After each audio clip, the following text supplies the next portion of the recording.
ವಾಕ್ಯವಾಗಿರುವ యేసయ్య ನಿನ್ನ ದಾಸನ ಮನಸ್ಸಿ ನಮ್ಮೊಂದಿಗೆ ಮಾತನಾಡುವುದಕ್ಕಾಗಿ ನಮ್ಮನ್ನು ಸಮರ್ಪಿಸಿಕೊಡುತ್ತಿದ್ದೇವೆ. ವಾಕ್ಯಕ್ಕಾಗಿ ನಾವು ಬದುಕುವಂತೆ ಆ ವಾಕ್ಯದ ಬಲ ನಮಗೆ ಉಂಟಾಗುವಂತೆ ಕೃಪೆ ಮಾಡಬೇಕೆಂದು ಯೇಸುವಿನ ನಾಮದಲ್ಲಿ ಪ್ರಾರ್ಥಿಸ್ತೇನೆ. ಆಮೆನ್. ಹಲ್ಲೆಲೂಯ. ಈ ತಿಂಗಳಿನ ವಾಗ್ದಾನದಲ್ಲಿ ನಾವು ಒಂದು ಒಳ್ಳೆ ಮಾತನ್ನು ನೋಡಿದ್ವಿ. ಮಲಾಕಿಯ ಗ್ರಂಥನ ದೇವರು ನಮಗೆ ಕೊಟ್ಟಿರೋ ಒಂದು ಉದ್ದೇಶನ ಅವರು ನೆರವೇರಿಸ್ಕೊಂಡು ಬರ್ತಾ ಇದ್ದಾರೆ. ಆ ವಾಕ್ಯದ ಪ್ರಕಾರ ನಾನು ಕಾರ್ಯ ಸಾಧಿಸುವ ದಿನದಲ್ಲಿ ಅವರು ನನಗೆ ಸ್ವಕೀಯ ಜನರಾಗಿದೆ. ಯಾವ್ದು ಹೇಳೋದು? ಯೆಹೋವನು ಇಂತೆನ್ನುತ್ತಾನೆ ಅಂತ ಮಾತನ್ನು ಹೇಳಿ ಅವ್ರು ಹೇಳ್ತಾರೆ, ಒಂದೊಂದು ಮಾತುಗಳನ್ನು ಕೂಡ ಒಬ್ಬನು ತನ್ನನ್ನು ಸೇವಿಸುವ ಸ್ವಂತ ಮನನ್ನು ಕರುಣಿಸುವಂತೆ ನಾನು ಅವರನ್ನು ಕರುಣಿಸುವೆನು ಅಂತ ಹೇಳಿದ್ರು. ಸೊ ಹೇಳಿದ ಪ್ರಕಾರ ಸ್ವಕೀಯ ಜನರಾಗುವುದಕ್ಕೆ ತಂದೆಯಾದ ದೇವರ ಮೇಲೆ ಅವರಿಗೆ ಸರಿಯಾದ ಪ್ರೀತಿ ಇಲ್ಲದೆ ಒಬ್ಬ ಅರಸನು ಬೇಕು ಅಂತ ಅವರು ಕೇಳೋದ್ರಿಂದ ಅವರು ದೂರ ನಿಂತರು, ಅವ್ರ ಮನಸ್ಸು ದೂರ ಆಯಿತು ಅಂತ ನೋಡಿದ್ವಿ. ಎರಡನೇ ವಾರ ಕಾರ್ಯ ಸಾಧಿಸೋ ದಿನ ಅಂದರೆ ಲೋಕವು ನಮ್ಮಲ್ಲಿ ಇರದಂತೆ ಶರೀರದ ಆಸೆ ಕಣ್ಣಿನ ಆಸೆಗಳು, ಅಂದರೆ ಲೋಕ ಅಂದರೆ ಶರೀರದ ಆಸೆ ಕಣ್ಣಿನ ಆಸೆ ಬದುಕು ಬಾಳಿನ ಡಂಬ ಅವು ಇರಬಾರ್ದು. ಕಷ್ಟವನ್ನು ಸಹಿಸಿಕೊಳ್ಳಬೇಕು, ಕಷ್ಟವನ್ನು ಸಹಿಸಿಕೊಳ್ಳೋನು ಜಯಮಾಲೆಯನ್ನು ಹೊಂದುವನು ಅಂಥೇಳಿ ನಾವು ನೋಡಿದ್ವಿ. ಇವತ್ತು ಅದೇ ಕಾರ್ಯ ಸಾಧಿಸುವ ದಿನ ಅಂತ ಹೇಳುವಾಗ ಅದು ನ್ಯಾಯ ವಿಚಾರಣೆ ದಿನವಾಗಿದೆ. ಆ ನ್ಯಾಯ ವಿಚಾರಣೆ ದಿವಸ ವಿಶ್ವಾಸಿ ನಂಬಿಗಸ್ತನು ಅಂದರೆ ಎಲ್ಲ ವಿಷಯಗಳಲ್ಲಿ ಅವನೇನಾಗಿರಬೇಕು ಅಂದರೆ ಸಂಪೂರ್ಣನಾಗಿರಬೇಕು. ಹೇಗಿರಬೇಕು? ಅವನು ಸಂಪೂರ್ಣನಾಗಿರಬೇಕು. ಈ ಮಲಾಕಿ ಪ್ರವಾದಿಯಿಂದ ಅನೇಕ ಕಾರ್ಯಗಳನ್ನು ದೇವರು ನಮಗೆ ತಿಳಿಸುವುದಕ್ಕೆ ಈ ತಿಂಗಳಿಗೆ ವಾಗ್ದಾನ ಕೊಟ್ಟಿರೋದು. ಈ 4 ಅಧ್ಯಾಯ ಇದೆ. ಅದರಲ್ಲಿ ಎಷ್ಟಿದೆ? 4. ನಾಳೆ ದಿವಸ ಸಭೆಯ ಮಕ್ಕಳಿಗೆ, ರಕ್ಷಕನಾದ ಯೇಸು ಕ್ರಿಸ್ತ ಸಭೆಯ ಮಕ್ಕಳಿಗೆ ದೇವರು ಒಂದು ಪ್ರಶ್ನೆ ಮಾಡೋದಕ್ಕೆ ಅವಕಾಶ ಇರಬಾರ್ದು ಅಂಥೇಳಿ, ನಿಮ್ಮ ಬೋಧಕನು ನಿಮಗೆ ತಿಳಿಸಲಿಲ್ಲ, ಈ ಮಾತನ್ನು ನಿಮಗೆ ತಿಳಿಸಲಿಲ್ಲ ಅಂತ ಹೇಳೋದಕ್ಕೇ ಪ್ರತಿ ತಿಂಗಳು ಒಂದು ವಾಗ್ದಾನ ಕೊಟ್ಟು ಆ ವಾಗ್ದಾನದಿಂದ ವಾಕ್ಯಗಳನ್ನ ನಿಮಗೆ ಕೊಟ್ಟು ಆ ವಾಕ್ಯಗಳಿಂದ ನೀವು ಬಲ ಹೊಂದಬೇಕು. ನೀವು ನಾಳೆ ದಿವಸ ನನಗೆ ಇದು ಗೊತ್ತಿಲ್ಲ ಅಂತ ಹೇಳೋದಕ್ಕೆ ಚಾನ್ಸ್ ಇರಲ್ಲ. ಏನಿರಲ್ಲ? ಚಾನ್ಸ್ ಇರಲ್ಲ. ನೀವೇನು ಮಾಡೋಕ್ಕಾಗಲ್ಲ, ಯಾವುದೇ ವಿಧವಾದ ಸುಳ್ಳು ಹೇಳೋದಕ್ಕೆ ಸಾಧ್ಯವಿಲ್ಲ. ಸೊ ಎಲ್ಲವನ್ನ ನಿಮಗೆ ತಿಳಿಸ್ಬೇಕು ಅಂತ ಹೇಳಿ ದೇವರು ನನ್ನನ್ನು ಈ ಸ್ಥಳಕ್ಕೆ, ಅಂದರೆ ನೀವು ಚೆನ್ನಾಗಿ ಅರ್ಥ ಮಾಡ್ಕೋಬೇಕು. ಒಂದಾನೊಂದು ದಿವಸ ದೇವರು ಮನುಷ್ಯ ಮಾತುಕತೆ ನಡೀಬೇಕು ಅಂದರೆ ಮಧ್ಯದಲ್ಲಿಟ್ಟಿದ್ದು ಪ್ರವಾದಿಗಳನ್ನ. ಡೈರೆಕ್ಟಾಗಿ ದೇವರು ಮಾತಾಡ್ತಾ ಇರಲಿಲ್ಲ. ಯಾರನ್ನ ಇಟ್ಟರು? ದೇವರಿಗೂ ಮನುಷ್ಯರಿಗೂ ಮಾತು. ಈ ಮಾತು ನಡೀಬೇಕು ಅಂತ ಹೇಳಿದ್ರೆ ಮಧ್ಯದಲ್ಲಿ ಯಾರು ಪ್ರವೇಶ ಮಾಡಿದ್ರು ಅಂತ ಹೇಳಿದ್ರೆ ಪ್ರವಾದಿಗಳನ್ನ ಪ್ರವೇಶ ಮಾಡಿಸಿದ್ರು. ಆ ಪ್ರವಾದಿಗಳ ಮೂಲಕ ತನ್ನ ಕಾರ್ಯಗಳನ್ನು, ತನ್ನ ಒಂದು ಮುಖ್ಯವಾದ ವಿಷಯಗಳನ್ನು ಜನರಿಗೆ ತಿಳಿಯಪಡಿಸ್ತಾ ಇದ್ರು. ಅದಕ್ಕಾಗಿ ಏರ್ಪಡಿಸಲ್ಪಟ್ಟವರೇ ಪ್ರವಾದಿಗಳು. ದೇವರಿಗೂ ಮನುಷ್ಯರಿಗೂ ಮಧ್ಯದಲ್ಲಿ ಬಾಯಾಗಿರುವುದಕ್ಕೆ ಆರಿಸಲ್ಪಟ್ಟವರು ಪ್ರವಾದಿಗಳು. ಹಳೆಯ ಒಡಂಬಡಿಕೆ ಕಾಲದಲ್ಲಿ. ಹೊಸ ಒಡಂಬಡಿಕೆ ಕಾಲಕ್ಕೆ ಬಂದಾಗ ಅದೇ ದೇವರಿಗೂ ಮನುಷ್ಯರಿಗೂ ಮಧ್ಯದಲ್ಲಿ ನಿಂತವರು ಪವಿತ್ರಾತ್ಮನು. ಹಲ್ಲೆಲೂಯ. ನಮಗೋಸ್ಕರ ಇವತ್ತಿಗೂ ಪರಿತಪಿಸುವ ದೇವರಾಗಿದ್ದಾರೆ. ಯಾರು? ಪವಿತ್ರಾತ್ಮ. ಆ ಪವಿತ್ರಾತ್ಮನ ಏನು ಮಾಡ್ತಾರೆ? ಇವತ್ತು ನಮ್ಮ ಮಧ್ಯೆ ನಮಗೋಸ್ಕರ ಮಾತನಾಡೋರಾಗಿದ್ದಾರೆ. ಆ ಪವಿತ್ರಾತ್ಮನು ಸೇವಕರ ಮೂಲಕ ಪ್ರತಿ ಆರಾಧನೆಯಲ್ಲಿ ನಿಮ್ಮೊಂದಿಗೆ ಮಾತನಾಡ್ತಾರೆ. ಹಲ್ಲೆಲೂಯ. ಇವತ್ತು ನಾವು ಅದನ್ನು ಅರಿತುಕೊಳ್ಳಬೇಕು. ಮಲಾಕ್ಯ ಏನಕ್ಕೆ? ಜಕರ್ಯ ಅದೇ ಹೇಳಿದ್ನಲ್ಲ, ದೊಡ್ಡ ಪ್ರವಾದಿಗಳು ಎಷ್ಟು ಜನ? 5. ಸಣ್ಣ ಪ್ರವಾದಿಗಳು 12. ದೊಡ್ಡ ಪ್ರವಾದಿ ಅಂತ ಹೇಳಿದ್ರೆ ತುಂಬ ಉದ್ದ ಇರ್ತಾರೆ ಅಂತ ಅರ್ಥನ? ಸಣ್ಣ ಪ್ರವಾದಿ ಅಂತ ಹೇಳಿದ್ರೆ ಕುಳ್ಳಿಗಿರ್ತಾರೆ ಅಂತ ಅರ್ಥನ? ಏನರ್ಥ? ದೊಡ್ಡ ಪ್ರವಾದಿಗಳು ಸಣ್ಣ ಪ್ರವಾದಿಗಳು ಅಂತ ಹೇಳಿದ್ರೆ ದೊಡ್ಡ ಪ್ರವಾದಿ ಅಂದರೆ ದೇವರನ್ನ ಜಾಸ್ತಿ ತಿಳ್ಕೊಂಡಿದ್ದಾರೆ. ಆಮೇಲೆ ಸಣ್ಣ ಪ್ರವಾದಿ ಸ್ವಲ್ಪ ಅವ್ರಕ್ಕಿಂತ ಸ್ವಲ್ಪ ಕಮ್ಮಿ, ಅದು ಅವ್ರ ಕೆಳಗಡೆ ಅರ್ಧ ಬಂದವನೇ. ನಮ್ಮ ಮೂರ್ತಿ ಅರ್ಧಕ್ಕೆ ಬಂದವನೇ, ಇನ್ನು ಅರ್ಧಕ್ಕೆ ಬರಲಿಲ್ಲ. ದೊಡ್ಡ ಪ್ರವಾದಿಗಳು ಅಂತ ಹೇಳಿದ್ರೆ ಹೆಚ್ಚು ಕಾಲ ಸೇವೆ ಮಾಡಿದವರು. ಹೆಚ್ಚು ಕಾಲ ಎಷ್ಟು ಅಂತ ಲೆಕ್ಕ ಇಲ್ಲ, ಅವರಿಗೆ ಹೆಚ್ಚು ಕಾಲ. ಸಣ್ಣ ಪ್ರವಾದಿಗಳೆಲ್ಲ ಕಡಿಮೆ ಕಾಲ ಸೇವೆ ಮಾಡಿದವರು. ದೇವರವ್ರನ್ನ ಕಡಿಮೆ ಕಾಲ ಉಪಯೋಗಿಸ್ಕೊಂಡ್ರು ಅಂತ ಅರ್ಥ. ಸೊ ಇಲ್ಲಿ ಉದ್ದನೋ ಅಗಲನೋ ದಪ್ಪನೋ ಅವೆಲ್ಲ ಲೆಕ್ಕಾಚಾರ, ಆಕಾರದಲ್ಲ. ಸೇವೆಯ ಕಾಲಗಳು ದೊಡ್ಡ ಪ್ರವಾದಿಗಳೆಲ್ಲ ತುಂಬ ಕಾಲ. ಈಗ ಪ್ರವಾದಿ ಯೆಶಾಯ ಮಾಡಿದಂಥ ಕಾಲ 66 ಪುಸ್ತಕವನ್ನು ಬರೆಸಿದ್ದಾರೆ.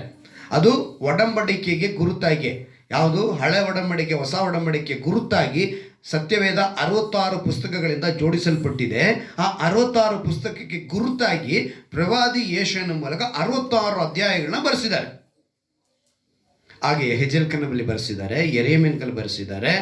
ಇವರೆಲ್ಲ ದೊಡ್ಡ ಪ್ರವಾದಿಗಳು, ಅಂದರೆ ಹೆಚ್ಚು ಕಾಲ ಪ್ರವಾದನೆ ಹೇಳದಂಥವರು, ದೇವರ ಕೈಯಿಂದ ಬಳಕೆ ಆದವರು. ಈಗ ಮಲಾಕ್ಯದಲ್ಲಿ ನಮಗೆ ಹೇಳುವಂಥ ಮಾತುಗಳನ್ನು ದೇವರು ಯಾವ ಕಾಲಕ್ಕೆ, ಈ ವಿಶೇಷವಾಗಿ ಅದು 3ನೇ ಅಧ್ಯಾಯನೇ ನಮಗೇನಕ್ಕೆ ತಿರುಗಿಸ್ಕೊಂಡ್ರು? ಯಾಕಂದರೆ ಈ ಅಧ್ಯಾಯದಲ್ಲಿರುವಂಥ ಒಂದು ಮುಖ್ಯವಾದ ವಾಕ್ಯವನ್ನೇ ಇವತ್ತು ಸಭೆಗಳಲ್ಲಿ ಅನೇಕ ವಿಧವಾದ ಬೋಧನೆಗಳಿಂದ ಮನುಷ್ಯರು ಗಲಿಬಿಲಿಗೊಂಡಿದ್ದಾರೆ. ಅದರಲ್ಲಿ ಯಾವುದು ಅಂತ ಹೇಳಿ ನೋಡುವಾಗ 9ನೇ ವಾಕ್ಯವನ್ನು ನಾವು ಗಮನಿಸುವಾಗ, ಇವುಗಳನ್ನೇ ನೀವು, ಅಂದರೆ ಈ ಜನಾಂಗದವರೆಲ್ಲ ನನ್ನಿಂದ ಕದ್ದುಕೊಳ್ಳುವವರಾದ ಕಾರಣ ಶಾಪಗ್ರಸ್ತರಾಗಿದ್ದಾರೆ. ಯಾವುದನ್ನು ಕದ್ದಿದ್ದಾರೆ ಅಂತ ನೋಡುವಾಗ ದಶಮ ಭಾಗವನ್ನು ಕದ್ದಿದ್ದಾರೆ ಅನ್ನೋ ಮಾತು ಅಲ್ಲಿ ಬರೆಯಲ್ಪಟ್ಟಿದೆ. ಯಾವುದನ್ನು ಕದ್ದಿದ್ದಾರೆ ಅಂತೆ? ಈಗ ನಮ್ಮ ಸಭೆಗಳಲ್ಲಿ ನಾನು ನಿಮಗೆ ಅನೇಕ ಸಲ ಹೇಳಿಕೊಟ್ಟಿದ್ದೀನಿ, ದಶಮ ಭಾಗ ಯಾವುದರ ಕುರಿತು ಹೇಳಲ್ಪಟ್ಟಿದೆ, ಯಾವ ಕಾಲದಲ್ಲಿ ಹೇಳಲ್ಪಟ್ಟಿದೆ. ನಂತರ ಹೊಸ ಒಡಂಬಡಿಕೆ ಕಾಲಕ್ಕೆ ಲೂಕನು ಬರೋ ಸುವಾರ್ತೆಯಲ್ಲಿ ನಾವು ಗಮನಿಸುವಾಗ 6ನೇ ಅಧ್ಯಾಯದಲ್ಲಿ 38ನೇ ವಾಕ್ಯದಲ್ಲಿ, ಕೊಡಿರಿ ಕೊಡಲ್ಪಡುವುದು, ನೀವು ಅಳೆಯುವ ಅಳತೆಯಿಂದಲೇ ನಿಮಗೆ ಸೆರಿಗೆ ಕೊಡುವುದು, ನೀವು ಅಳತೆ ಏನು ಮಾಡಿರ್ತೀರೋ ಅಂಥೇಳಿ ಅದರಲ್ಲಿ ಬರೆಯಿದೆ. ಹಾಗೆ ನಾವು 2 ಕೊರಿಂಥ 9:10ಕ್ಕೆ ಬಂದ 9ರ ಅಧ್ಯಾಯಕ್ಕೆ ಬಂದಾಗ 6-7ನೇ ವಾಕ್ಯದಲ್ಲಿ ಹೇಳಲ್ಪಟ್ಟಿದೆ, ಬಲಾತ್ಕಾರದಿಂದಲೋ ದುಃಖದಿಂದಲೋ ಯಾರು ಕೊಡಬಾರದು ಎಂದು ಬರೆಯಲ್ಪಟ್ಟಿದೆ. ಈಗ 3 ವಾಕ್ಯ ನಿಮಗೆ ಅನೇಕ ಸಲ ನಾನು ಹೇಳಿದ್ದೀನಿ. ಸೊ ಈಗ ಇದನ್ನು ಕೇಳಿದ ಮೇಲೆ ನಿಮ್ಮ ಮನಸ್ಸಿನಲ್ಲಿ ನೀವು ಏನು ತೀರ್ಮಾನ ಮಾಡಿದ್ದೀರಾ ಅನ್ನೋದು ದೇವ್ರಿಗೆ ಗೊತ್ತಾಗಬೇಕು. ಈಗ ದಶಮಭಾಗ ಕೇಳುವಂಥ ಕಾಲ ಅವರೆಲ್ಲ ಐಶ್ವರ್ಯವಂತರೇ. ಅವ್ರು ಯಾರಾಗಿದ್ದಾರೆ? ಅದರ ನಂತರ ಯೇಸು ಭೂಮಿ ಮೇಲೆ ಇದ್ದಾಗ ಅವ್ರು ಆಡಿದಂಥ ಮಾತು, ಕೊಡಿರಿ ಕೊಡಲ್ಪಡುವುದು, ನೀವು ಅಳೆಯುವ ಅಳತೆಯಿಂದಲೇ ಕೊಡಲ್ಪಡುವುದು. ಅದು ಯಾವ ಕಾಲ? ಆ ಕಾಲ ಬಂದ್ಬಿಟ್ಟು ಕೂಡ ಐಶ್ವರ್ಯವಂತರು ಇದ್ದಾರೆ, ಬಡವರು ಇದ್ದಾರೆ. ಈಗ ಮಲಾಕ್ಯ ಕಾಲದಲ್ಲಿ ಬಡವರಿರ್ಲಿಲ್ವಾ ಅಂತ ನಾವು ನೋಡುವಾಗ ಧರ್ಮಶಾಸ್ತ್ರದ ಕಾನೂನದು, ಕೊಡಲೇಬೇಕು ಅನ್ನೋ ಕಾನೂನು ಮಾಡಿದ್ರು. ಏನಂತ ಹೇಳಿದ್ರೆ, ದೇವರ ಮೇಲೆ ಒಂದು ಭಯ ಬರಲಿ. ನೀವು ಚೆನ್ನಾಗಿ ಅರ್ಥ ಮಾಡ್ಕೊಳ್ಬೇಕು, ಹಳ ಒಡಂಬಡಿಕೆ ಆಗಲಿ ಹೊಸ ಒಡಂಬಡಿಕೆ ಆಗಲಿ ದೇವರು ಒಬ್ಬನೇ, ಹೌದಲ್ವಾ? ದೇವರಿಬ್ರ? ಒಬ್ಬನೇ ತಾನೇ ದೇವರು. ಆದರೆ 3 ವ್ಯಕ್ತಿತ್ವದಲ್ಲಿ ಇರುವಂಥ ದೇವರು, ಪವಿತ್ರಾತ್ಮನ ನಮ್ಮೊಳಗೆ ವಾಸ ಮಾಡೋಣ. ಆದರೆ ಇಲ್ಲಿಗೆ ಮೇನ್ ಪಾರ್ಟು 2 ಪಾರ್ಟು. ಯಾರು? ತಂದೆ ಕುಮಾರ. ಹಳೆ ಒಡಂಬಡಿಕೆ ಪೂರ್ತಿಯಾಗಿ ತಂದೆ, ಹೊಸ ಒಡಂಬಡಿಕೆ ಪೂರ್ತಿಯಾಗಿ ಕುಮಾರ.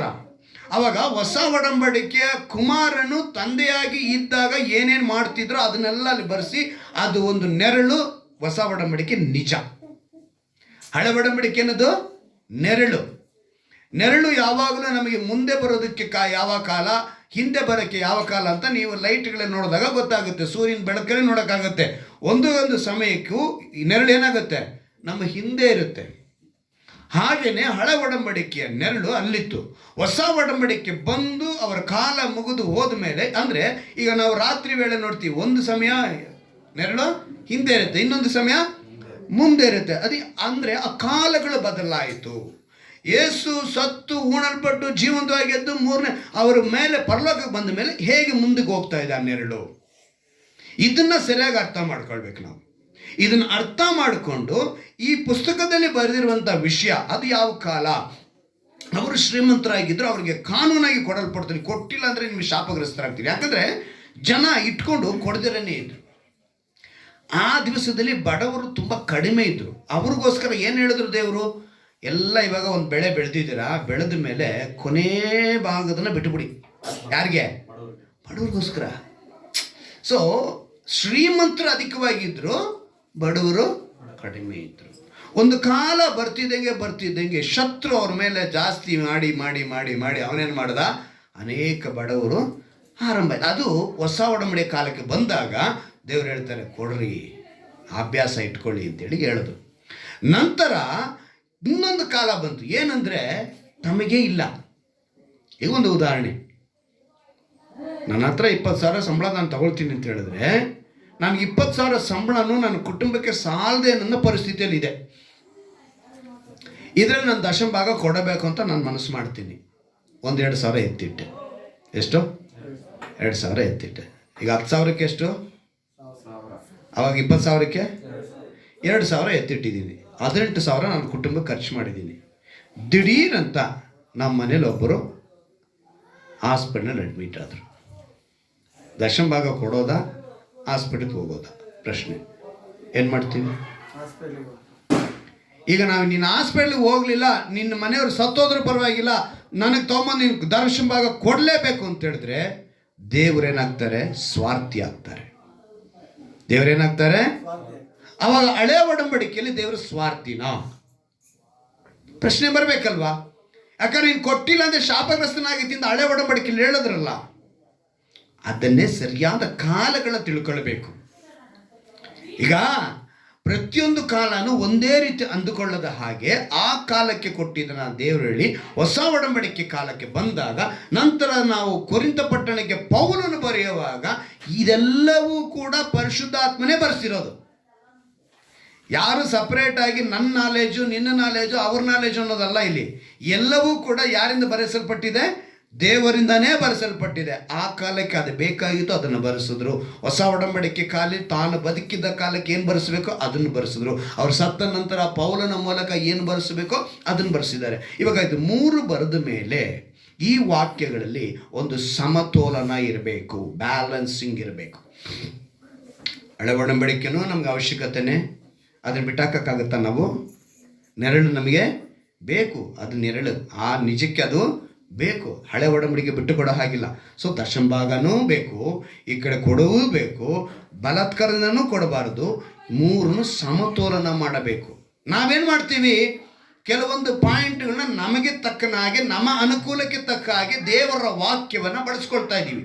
ಅದು ಯಾರಾದರೂ ಸರಿ, ಕೊಟ್ಟಿಲ್ಲ ಶಾಪಗ್ರಸ್ತು ಅಂತ ಹೇಳಿದ್ರೆ ಅದು ನಮ್ಮ ಅನುಕೂಲಕ್ಕೆ, ನೀವು ಬಲಾತ್ಕಾರದಿಂದ ಕೊಡಬಾರ್ದು ಅಂತ ಹೇಳಿದ್ರು ಕೂಡ ಅದು ನಮ್ಮ ಅನುಕೂಲಕ್ಕೆ. ಎರಡೂ ನಮ್ಮ ಅನುಕೂಲನೇ.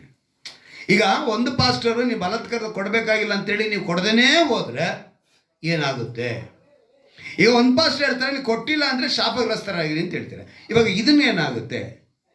ಎರಡನ್ನೂ ಬ್ಯಾಲೆನ್ಸ್ ಮಾಡಬೇಕು ನೀವು. ಈ ಎರಡನ್ನೂ ಬ್ಯಾಲೆನ್ಸ್ ಮಾಡೋದಕ್ಕೇ ದೇವರು ಈ ತಿಂಗಳು ಮಲಾಕ್ಯ ಗ್ರಂಥನ ನಮಗೆ ಕೊಟ್ಟು ಕಾರ್ಯ ಸಾಧಿಸೋ ದಿನ ಅಂತ ಹೇಳಿದ್ರು.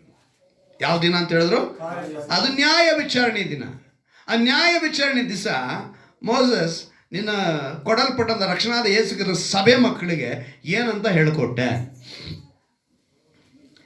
ನಾನು ಹಳೆ ಒಡಂಬಡಿಕೆಯಲ್ಲಿ ಹೇಳಿದ್ದ ಯಾವ ಕಾಲಕ್ಕೆ ಹೇಳಿದೆ, ಹೊಸ ಒಡಂಬಡಿಕೆಯಲ್ಲಿ ನಾನು ಬದುಕಿದಾಗ ಯಾವುದಕ್ಕೆ ಹೇಳಿದೆ, ಪೌಲನ ಮೂಲಕ ನಾನು ಏನು ಹೇಳಿದೆ, ನೀನು ಯಾವುದನ್ನು ಧ್ಯಾನ ಮಾಡಿ ನಿನ್ನ ಅನುಕೂಲಕ್ಕೆ ತಕ್ಕ ಹಾಗೆ ಕೊಟ್ಟ ಅಂತ ನನ್ನ ಪ್ರಶ್ನೆ ಮಾಡಬಾರ್ದು ಅಂತೇಳಿ ದೇವರೇ ನನ್ನನ್ನು ಇವತ್ತು ಈ ವಾಕ್ಯಗಳನ್ನ ಕೊಟ್ಟು ನಿಮ್ಮನ್ನು ಬಲಪಡಿಸ್ತಾರೆ. ಹಲ್ಲೆಲೂಯಾ. ಸೊ ಈ 3 ಸಮತೋಲನ ಮಾಡಬೇಕು ಅಂತ ಹೇಳಿದ್ರೆ ದೇವರೊಂದು ಮಾತನ್ನು ಹೇಳ್ತಾರೆ. ಯಾವ ರೀತಿಯಾಗಿ ಅಂದರೆ, ದೇವರು ಯಾವುದೇ ವಿಷಯದಲ್ಲಿಯೂ ನಿಮಗೆ ಸರಿಯಾದ ಬೋಧನೆ ನಿಮಗೆ ಸಿಕ್ಕಿಲ್ಲ ಅಂತ ಏನು ಹೇಳ್ಬಾರ್ದು. ದೇವ್ರೇನು ಹೇಳ್ಬಾರ್ದು? ನಿಮಗೆ ಸರಿಯಾದ ಬೋಧನೆ ಸಿಕ್ಕಿಲ್ಲ ಅಂತೇಳಿ ದೇವ್ರು ಹೇಳೋದಕ್ಕೆ ಚಾನ್ಸ್ ಕೊಡಲ್ಲ. ಅದಕ್ಕೆ ಇವತ್ತು ದೇವರು ಈ ಮಾತನ್ನು ನಿಮಗೆ ತಿಳಿಸ್ತಾ ಇದ್ದಾರೆ. ಮಾರ್ಕನ ಬರ ಸುವಾರ್ತೆ 4ನೇ ಅಧ್ಯಾಯದ 23ನೇ ವಾಕ್ಯವನ್ನು ನಾವು ಗಮನಿಸುವಾಗ ಒಂದು ಮಾತನ್ನು ಬರೆಸಿದ್ದಾರೆ. ಮಾರ್ಕನ ಬರ ಸುವಾರ್ತೆ 4ನೇ ಅಧ್ಯಾಯ 23ನೇ ವಾಕ್ಯ. ಕೇಳುವುದಕ್ಕೆ ಏನಂತೆ? ಕೇಳುವುದಕ್ಕೆ ಕಿವಿಯುಳ್ಳವನು ಕೇಳಲಿ ಎಂದು ಹೇಳಿದನು. ಮತ್ತು ಆತನು ಅವರಿಗೆ, ನೀವು ಕಿವಿಗೊಡುವ ವಿಷಯದಲ್ಲಿ ಎಚ್ಚರಿಕೆ. ಈಗಲೇ ನೀವು ಬರ್ತೀರಾ ಹತ್ರಕ್ಕೆ, ಎಲ್ಲ ವಿಷಯನ ಕೇಳ್ತೀರಾ, ಆ ವಿಷಯದಲ್ಲಿ ಎಚ್ಚರಿಕೆ ಇರಲಿ. ಎಲ್ಲವನ್ನ ಕೇಳಿ ಅದನ್ನು ನಿಮ್ಮ ಒಳಗಡೆ ತುಂಬಿಸಿಕೊಳ್ಳುವ ಹಾಗಿಲ್ಲ. ನಾನು ಬರ್ತಾ ನನ್ನ ಮಕ್ಕಳೊಂದಿಗೆ ಮಾತನಾಡ್ಕೊಂಡು ಬರ್ಬೇಕಾದ್ರೆ ಹೇಳಿದೆ, ಮನುಷ್ಯನಿಗೆ ಇವತ್ತು ಆಪ್ರೇಷನ್ ಮಾಡಿದ್ರೆ ಎಲ್ಲ ಸಿಗುತ್ತೆ, ಒಂದೇ ಒಂದು ಸಿಗದೆ ಇರೋದು ಏನು ಅಂತ ಕೇಳಿದೆ. ನನ್ನ ಮಗ ಹೇಳ್ದ ಕಿವಿ ಅಂತ. ಯಾರಾದರೂ ಕಿವಿ ಕಟ್ಟಾದ ಮೇಲೆ ಕಿವಿ ಇಟ್ಟು ಆಪ್ರೇಷನ್ ಮಾಡಿದ್ದನ್ನು ಕೇಳಿದ್ದೀರಾ? ಹಾರ್ಟ್ ಆಪ್ರೇಷನ್ ಮಾಡ್ಬೋದು, ಮೂಗು ಆಪ್ರೇಷನ್ ಮಾಡ್ಬೋದು, ಕಣ್ಣು ಆಪ್ರೇಷನ್ ಮಾಡ್ಬೋದು, ಕೈ ಆಪ್ರೇಷನ್ ಮಾಡ್ಬೋದು, ಮೆದುಳು ಆಪ್ರೇಷನ್ ಮಾಡ್ಬೋದು, ಕೈ ಕಾಲು ನರ ಕಿಡ್ನಿ ನಿನ್ನ ಶರೀರದಲ್ಲಿ ಏನೇನಿದೆಯೋ ಮೂಗು ಸಮೇತ ಎಲ್ಲ ನಿನಗೆ ಸಿಗುತ್ತೆ. ಯಾವ್ದು ಸಿಗಲ್ಲ ಗೊತ್ತಾ? ಕಿವಿ. ಹೌದಾ? ಬೇಕಾದ್ರೆ ಸರ್ಚ್ ಮಾಡಿ ನೋಡ್ಕೊಳ್ಳಿ. ಕಿವಿ ಮಾತ್ರ ನಮಗೆ ಸಪ್ರೇಟಾಗಿ ಇನ್ನೊಬ್ಬರು ಕಿವಿ ನಮಗೆ ಇಡೋದಕ್ಕೆ ಸಾಧ್ಯ ಇಲ್ಲ. ಅದಕ್ಕೆ ದೇವರು ಆ ಪದನೇ ಉಪಯೋಗಿಸಿದ್ದು, ಕಿವಿಯುಳ್ಳವನು ಇಲ್ಲ ಅಂತ ಹೇಳಿದ್ರೆ ಕಿವಿ ಕೇಳಲಿಲ್ಲ ಅಂತ ಅರ್ಥ. ಅಲ್ಲಿಗೆ ಕಿವಿಯುಳ್ಳವನು ಕೇಳಲಿ ಅಂತ ಹೇಳಿ ಅವ್ರು ಹೇಳ್ತಾರೆ, ಕಿವಿಗೊಡುವ ವಿಷಯದಲ್ಲಿ ಎಚ್ಚರಿಕೆ ಇರಲಿ. ನೀವು ಯಾವ ವಿಷಯ ಕೇಳ್ತಾ ಇದ್ದೀರಾ ಇವತ್ತು? ದೇವರ ವಾಕ್ಯದ ವಿಷಯದಲ್ಲಿ ನಿಮಗೆ ಎಚ್ಚರಿಕೆ ಇರಬೇಕು. ಅದಕ್ಕೆ ಹೇಳ್ತಾರೆ, ನೀವು ಅಳೆಯುವ ಅಳತೆಯಿಂದಲೇ ನಿಮಗೆ ಅಳೆಯುವುದು. ಏನಂತ ಹೇಳ್ತಾರೆ? ನೀವು ಅಳೆಯುವ ಅಳತೆಯಿಂದಲೇ ನಿಮಗೆ ಅಳೆಯುವುದು, ಇನ್ನೂ ಕೂಡಿಸಿಕೊಡುವನು. ಹೆಂಗ್ ಕೊಡ್ತಾರಂತೆ? 10 ಕೊಟ್ರೆ 100 ಕೊಡ್ತೀನಿ ಅನ್ನೋ ಅರ್ಥ. ಇಲ್ಲಿ ಏನರ್ಥ? 10 ಕೊಟ್ರೆ 100 ಕೊಡ್ತೀನಿ ಅನ್ನೋ ಅರ್ಥ. ಅಲ್ಲಾದ್ರೆ 10 ಕೊಡ್ತಾ ಇಲ್ಲ, 100 ಬಯಸೋದು ತಪ್ಪು. ಸೊ ಮಲಾಕ್ಯ, ಲೂಕ, ಕೊರಿಂತ 3 ಸ್ಥಳದಲ್ಲಿ ಕಾಣಿಕೆ ಬಗ್ಗೆ ಬರೆದಿರುವಂಥ ಸಮತೋಲನ, ಬ್ಯಾಲೆನ್ಸಿಂಗ್ ನೀವು ಅರಿತುಕೊಂಡ್ರೆ ಅದು ನಿಮಗೆ ಆಶೀರ್ವಾದ. ಬರೀ ಮಲಾಕ್ಯ ಹೇಳಿ ಒಂದು ಬೋಧನೆ, ಬರೀ ಲೂಕ ಹೇಳಿ ಒಂದು ಬೋಧನೆ, ಆದರೆ ಕೊರಿಂತ ಪಟ್ಟಣದೇ ಒಂದು ಬೋಧನೆ. 3 ಸರಿಯಾಗಿ ಸಮತೋಲನ ಮಾಡಿಕೊಳ್ಳೋದಕ್ಕೆ ಇವತ್ತು ದೇವರು ತಿಳಿಯಪಡಿಸ್ತಾರೆ. 25ನೇ ವಾಕ್ಯದಲ್ಲಿ ಹೇಳಲ್ಪಟ್ಟಿದ್ದ ಪ್ರಕಾರ ಇದ್ದವನಿಗೆ ಕೊಡಲ್ಪಡುವುದು. ಏನಂತೆ? ಇದ್ದವನಿಗೆ ಕೊಡಲ್ಪಡುವುದು, ಇಲ್ಲದವನ ಕಡೆಯಿಂದ ಇದ್ದದ್ದು ತೆಗೆಯಲ್ಪಡುವುದು. ಏನರ್ಥ ಅವಾಗ? ಇದ್ದವನಿಗೆ ಕೊಡ್ತಾರಂತೆ, ಇಲ್ಲದವನ ಹತ್ರ ಅವಾಗ ಬಡವನ ಹತ್ರ ಕಿತ್ಕೊಂತಾನೆ ಅಂತ ಅರ್ಥನಾ? ಇದ್ದವನಿಗೆ ಕೊಡ್ತಾರಂತೆ, ಇಲ್ಲದವನ ಹತ್ರ ಅರ್ಥ. ಈಗ ಮತ್ತಾಯಿಗೆ ಬರೋಣ, ಇನ್ನೊಂದು ಮಾತನ್ನು ತಿಳ್ಕೊಳ್ಳೋಣ. 25ನೇ ಅಧ್ಯಾಯ, ಮತ್ತಾಯನ ಬರೋ ಸುವಾರ್ತೆ 25ನೇ ಅಧ್ಯಾಯ 25ನೇ ವಾಕ್ಯ, 29ನೇ ವಾಕ್ಯ. ಇದ್ದವರಿಗೆಲ್ಲ ಕೊಡಲ್ಪಡುವುದು, ಅವರಿಗೆ ಮತ್ತು ಹೆಚ್ಚಾಗುವುದು. ನಂತರ ಹೇಳ್ತಾರೆ, ಇಲ್ಲದವನ ಕಡೆಯಿಂದ ಇದ್ದದ್ದು ತೆಗೆಯಲ್ಪಡುವುದು. ಇಲ್ಲದವನ ಕಡೆಯಿಂದ ಇದ್ದದ್ದು. ಎಂತ ಮಾತು ನೋಡಿದ್ರ? 30. ಮತ್ತೆ ಕೆಲಸಕ್ಕೆ ಬಾರದ ಈ ಆಳನ್ನು ಹೊರಗೆ ಕತ್ತಲೆಗೆ ಹಾಕಿ ಬಿಡಿ. ಈ ಕೆಲಸಕ್ಕೆ ಬಾರದ ಆಳನ್ನು ಎಲ್ಲಿಗೆ ಹಾಕ್ತಾರಂತೆ? ಕತ್ತಲೆಯ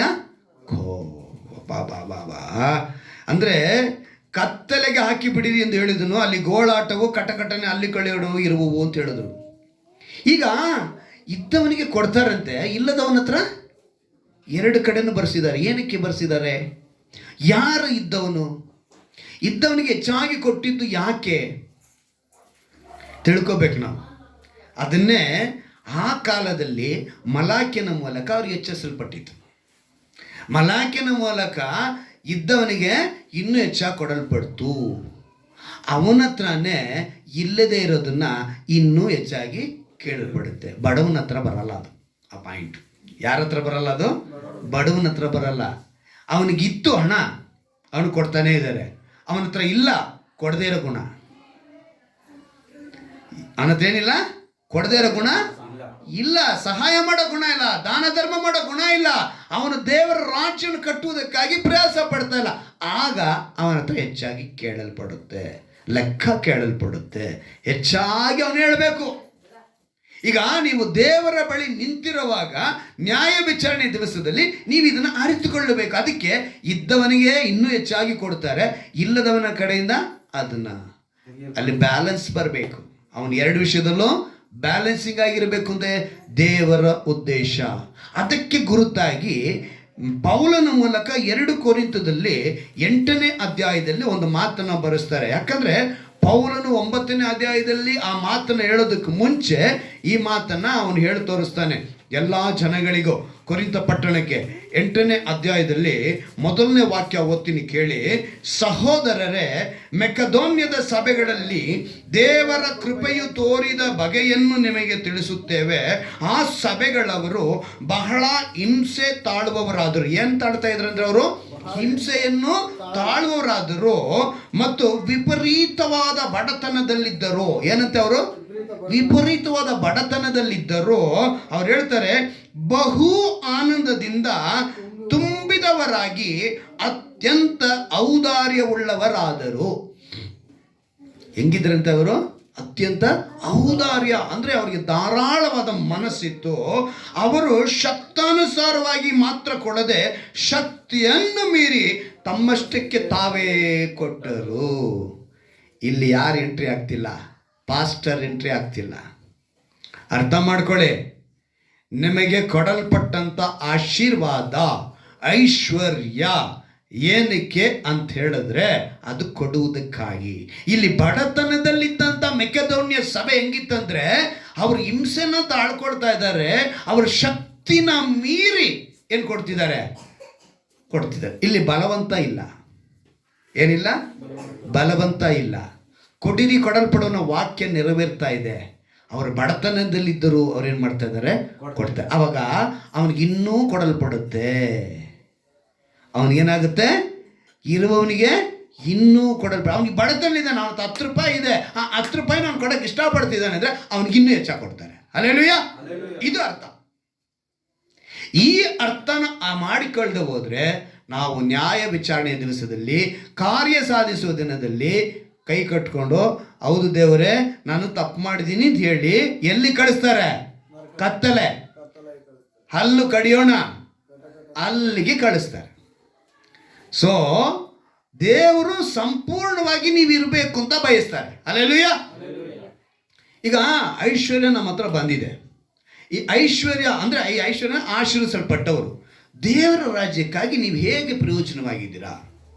ಈಗ ಐಶ್ವರ್ಯ ಆಶೀರ್ವಾದ ದೇವರು ಕೊಡಲು ಕಾರಣ ಏನು ಅಂತೇಳಿ ತಿಮೋತಿನ ಹೇಳ್ತಾನೆ ಆ ವಿಷಯದ ಕುರಿತು. ಮೊದಲನೇ ತಿಮೋತಿನ ಬರೆದ ಮೊದಲನೇ ಪತ್ರಿಕೆ, ಆತನು ಹೇಳುವಂಥ ಮಾತು ಏನಂತ ಹೇಳಿದ್ರೆ, ತಿಮೋತಿನ ಬರೆದ ಮೊದಲನೆಯ ಪತ್ರಿಕೆ ಕೊನೆಯ ಅಧ್ಯಾಯ ಅನ್ಕೊಂತೀನಿ, 6ನೇ ಅಧ್ಯಾಯ, 6ನೇ ಅಧ್ಯಾಯದಲ್ಲಿ 17ನೇ ವಾಕ್ಯ. ಇಹಲೋಕ ವಿಷಯದಲ್ಲಿ ನೋಡಿ, ಗಮನಿಸಿ. ಈಗ ನೀವು ಎಲ್ಲಿ ಐಶ್ವರ್ಯವುಳ್ಳರಾಗಿರ್ಬೇಕು ಅನ್ನೋದನ್ನು ಅದನ್ನು ಹೇಳ್ತಾರೆ. ಇಹಲೋಕ ವಿಷಯದಲ್ಲಿ ಐಶ್ವರ್ಯವುಳ್ಳವರು ನೀವು ಯಾರು? ಇವಾಗ ಇಹಲೋಕದ ಐಶ್ವರ್ಯ ಅಂದರೆ ಈ ಭೂಮಿ ಪ್ರಕಾರ ನಿಮಗೆ ಕಾರು, ಗಾಡಿ, ಮನೆ, ನಿಮಗೆ ಜಮೀನು ಎಲ್ಲ ಕೊಡಲ್ಪಟ್ಟಿದೆ.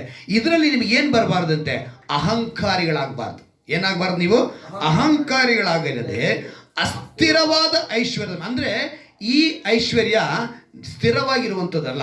ಇದು ಲೋಕದ ಆಶೀರ್ವಾದಗಳೆಲ್ಲ ಏನದು ಸ್ಥಿರವಾಗಿರಲ್ಲ, ಅದು ಅಸ್ಥಿರ. ಅದು ಆ ಅಸ್ಥಿರವಾದ ಐಶ್ವರ್ಯದ ಮೇಲೆ ನಿರೀಕ್ಷೆಯನ್ನಿಡದೆ ತಮ್ಮ ಅನುಭೋಗಕ್ಕೋಸ್ಕರ, ಅಂದರೆ ನೀವು ಅನುಭವಿಸೋದಕ್ಕೋಸ್ಕರ, ನೀವು ಬದುಕೋದಕ್ಕೋಸ್ಕರ ಏನು ಬೇಕೋ ಅದನ್ನು ಮಾತ್ರ ಇಟ್ಕೊಂಡು ನಿರೀಕ್ಷೆ ನೀಡದೆ ನಮಗೆ ಎಲ್ಲವನ್ನೂ ಏರಳವಾಗಿ ದಯಪಾಲಿಸುವ ದೇವರ ಮೇಲೆ ನಿರೀಕ್ಷೆ ನೀಡಬೇಕು.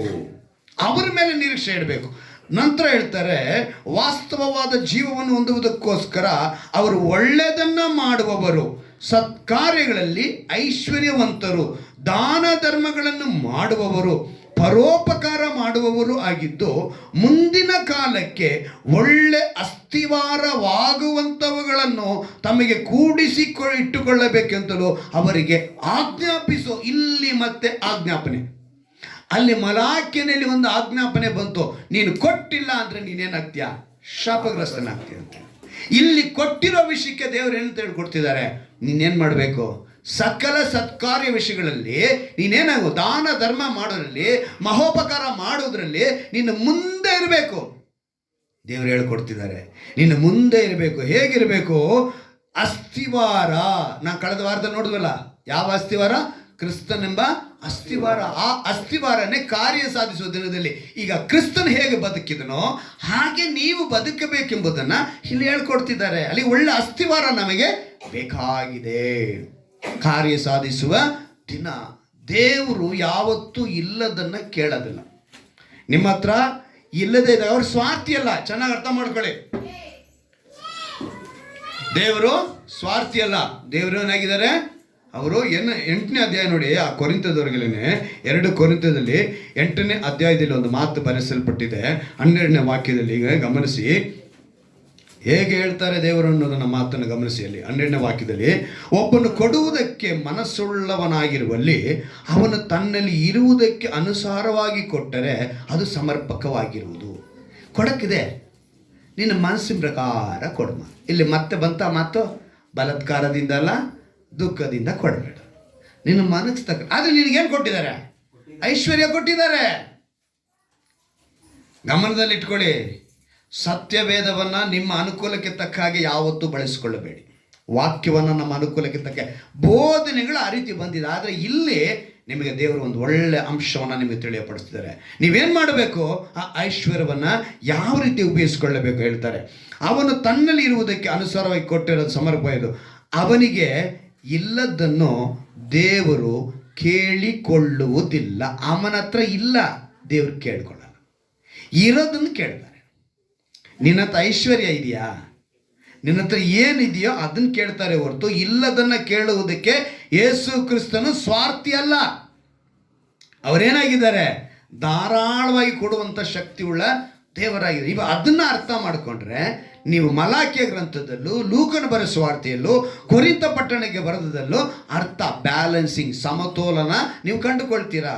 ಆ ಸಮತೋಲನ ಕಂಡುಕೊಳ್ಳುವುದಕ್ಕೆ ಇವತ್ತು ನಿಮ್ಮನ್ನು ಈ ಥರದಿದೆ. ನಂಬಿಕಸ್ತನು ಯಾವಾಗಲೂ ದೇವರಿಗೆ ಮೆಚ್ಚುಗೆಯಾಗಿ ನಡಿಬೇಕು. ನಾನು ಯಾವತ್ತೂ ಯೋಚನೆ ಮಾಡೋದು ಇಷ್ಟೇ, ನಾನು ದೇವರಿಗೆ ಮೆಚ್ಚುಗೆಯಾಗಿ ನಡೀತಾ ಇದ್ದೀನ.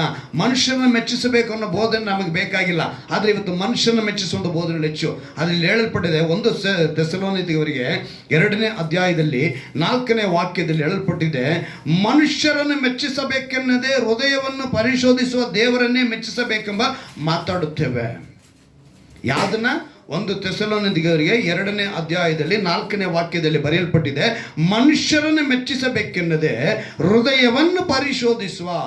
ಯಾವುದನ್ನ? ಹೃದಯ. ಈಗ ಹೃದಯ ಅಂತ ಹೇಳಿದ್ರೆ, ಹೃದಯವನ್ನು ಪರಿಶೋಧನೆ, ನೀವು ದೇವರಿಗೆ ಇಷ್ಟವಾಗಿರಬೇಕು ಅಂತ ಅರ್ಥ. ಏನಾಗಿರ್ಬೇಕು ಅಂತ ಅರ್ಥ?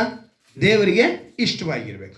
ಇವಾಗ ದೇವರಿಗೆ ಇಷ್ಟವಾಗಿ ಇರಬೇಕು ಅನ್ನೋದಕ್ಕೆ ನಿಮಗೆ ಒಂದು ಕೆಲವು ವಿಷಯನ ತಿಳಿಸ್ತೀನಿ.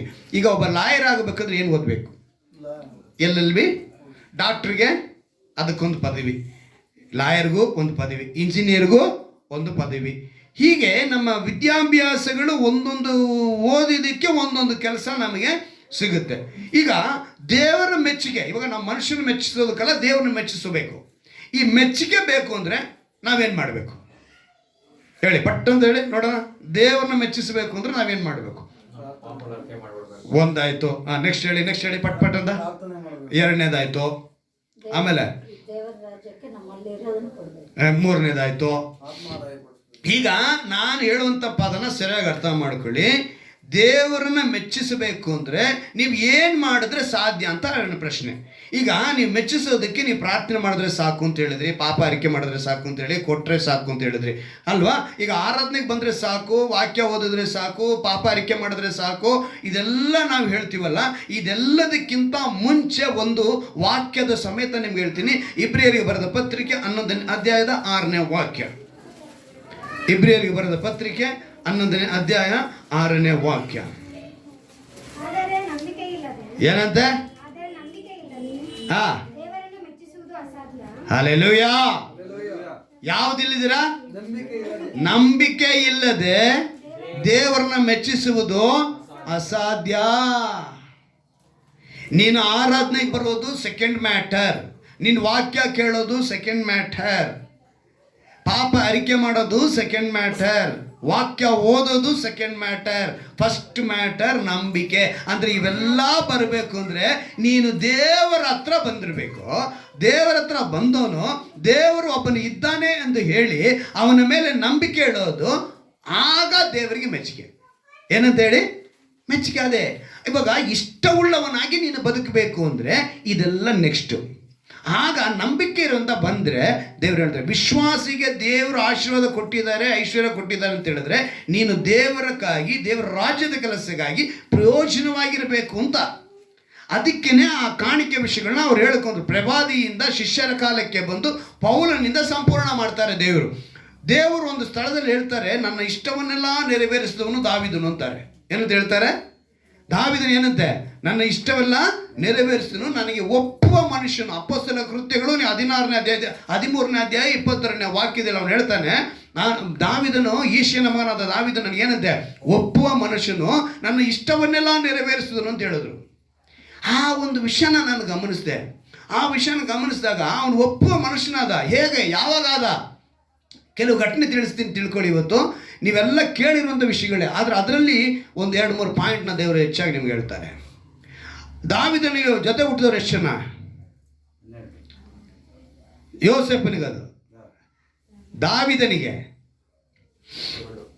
7. ಎಷ್ಟು ಜನ? 7. ಇವನು 8ನೇವನು. ಅರ್ಥ ಆಯ್ತಾ? ಇವನು ಇವನ ಕಾಲದಲ್ಲಿ ಈಗ ಇಲ್ಲಿ ನಮಗೆ ಮಲಾಕಿಯ ಗ್ರಂಥ ನೋಡಿದ್ವಲ್ಲ, ಅದೇ ಪ್ರಕಾರನೇ ಈ ಕಾಲದಲ್ಲಿ ಅಂದರೆ ದಾವಿದನ ಕಾಲದಲ್ಲಿ ಒಬ್ಬ ಪ್ರವಾದಿ ಇದ್ದ. ಆತನ ಯಾರು ಅಂತ ಹೇಳಿದ್ರೆ ಸಮುವೇಲನ್ ಏನು ಮಾಡ್ತಾನೆ, ಸೌಲ ರಾಜ ಬೇಕು ಅಂತ ಇವರು ನಾನು ಸ್ಟಾರ್ಟಿಂಗಲ್ಲಿ ನಿಮ್ಗೆ ಹೇಳಿದೆ. ಈ ಮಲಾಕಿಯ ಗ್ರಂಥ ದೇವರು ಬರೆಸಿರೋ ಉದ್ದೇಶ ಬಹಳ, ಯಾಕಂದರೆ ಅವ್ರಿಗೆ ರಾಜ ಬೇಕು ಅಂತ ಹೇಳಿದ್ರು. ತಂದೆಯಾದ ದೇವರು ರಾಜನಾಗಿದ್ದರು ಕೂಡ ಅವ್ರು ಯಾರು ಬೇಕು ಅಂತ ಕೇಳಿದ್ರು, ನಮಗೊಬ್ಬ ಅರಸನು ಬೇಕು ಅಂತ ಹೇಳಿದ್ರು. ಅವಾಗ ಸಮುವೇಲನ ಮೂಲಕ ಸೌಲನನ್ನು ಮಾಡಿದ್ರು. ಆದರೆ ಆ ಸೌಲನು ದೇವರ ಮಾತಿಗೆ ಅವಿಧೇಯನಾಗ್ತಾನೆ, ಅವನ್ನ ತಳ್ತಾರೆ. ದೇವರು ಅವನ್ನ ಏನು ಮಾಡ್ತಾರೆ, ತಳ್ಳಿ ಈಗ ಯಾರನ್ನ ಆರಿಸ್ಕೊಂಡಿದ್ದಾರೆ ಅವರು, ದಾವಿದನ್ನ ಆರಿಸ್ಕೊಂಡಿದ್ದಾರೆ. ಈಗ ದಾವಿದನ್ನ ಆರಿಸ್ಕೊಂಡಾಗ ಈ ಒಂದು ಘಟನೆಯಲ್ಲೇ ಇವತ್ತು ನಿಮಗಿರುವಂಥ ಈ ಬ್ಯಾಲೆನ್ಸಿಂಗ್ ವಿಷಯನ ನೀವು ತಿಳ್ಕೊಳ್ತೀರಾ. ಇವತ್ತು ದೇವರ ವಿಷಯಗಳಲ್ಲಿ ಕಾರ್ಯ ಸಾಧಿಸುವ ದಿನಗಳಲ್ಲಿ ನೀವು ತಳ್ಳಲ್ಪಟ್ಟವರಾಗಿದ್ದೀರಾ ಅಥವಾ ಆರಿಸಿಕೊಳ್ಳಲ್ಪಟ್ಟವರಾಗಿದ್ದೀರಾ ಅಂತ ನೀವು ತಿಳ್ಕೋಬೇಕು. ಅದಕ್ಕೇ ದೇವರು ಇವತ್ತು ಈ ವಿಷಯನ ನಿಮ್ಗೆ ತಿಳಿಸ್ತಾ ಇರೋದು. 3 ಬ್ಯಾಲೆನ್ಸಿಂಗ್ ಇರಬೇಕು. ಮಲಾಕ್ಯ ಆಗ್ಬೋದು, ಲೂಕ ಆಗ್ಬೋದು, 2 ಕೊರಿಂಥ ಆಗಿದ್ದು, 3 ವಾಕ್ಯಗಳಲ್ಲಿ ಕೊಡುವಂಥ ವಿಷಯಗಳಲ್ಲಿ, ನೀವು ಐಶ್ವರ್ಯವಂತರಾಗಿರುವಂಥ ವಿಷಯಗಳಲ್ಲಿ, ನೀವು ಆಶೀರ್ವದಿಸಲ್ಪಟ್ಟಂಥ ವಿಷಯಗಳಲ್ಲಿ ಹೇಗೆ ಇರಬೇಕು. ಇದ್ದವನಿಗೆ ಇನ್ನೂ ಕೊಡುತ್ತೆ, ಇಲ್ಲದವನಿಗೆ ತೆಗೆದ. ಯಾವುದು ನಿನ್ನ ಹತ್ರ ಕೊಟ್ಟಿದ್ನ ದೇವರು ಏನು ಕೇಳ್ತಾರೆ, ಯಾವ ರೀತಿ ಇರಬೇಕು ಅನ್ನೋದೇ ದೇವರು ಹೇಳ್ತಾರೆ. ಇಲ್ಲಿ ದಾವಿದನು ಹೆಂಗಿಷ್ಟ ಆದ ಅವರಿಗೆ, ಅವನು ಹೇಗಿಷ್ಟ ಆದ ಅಂತ ಹೇಳಿದ್ರೆ, ನೀವು ಆ 1 ಸಮುವೇಲನ ಗ್ರಂಥ ತೆಗೆದುಕೊಳ್ಳಿ, 16ನೇ ಅಧ್ಯಾಯನ. ದೇವರಿಂದ, ಆ ಸಮುವೇಲನ ಅರ್ಥ ದೇವರಿಂದ ಕೇಳಲ್ಪಟ್ಟವನು ಎಂಬ ಅರ್ಥ. 1 ಸಮುವೇಲನ ಗ್ರಂಥ 16ನೇ ಅಧ್ಯಾಯ ತೆಗೆದುಕೊಳ್ಳಿ.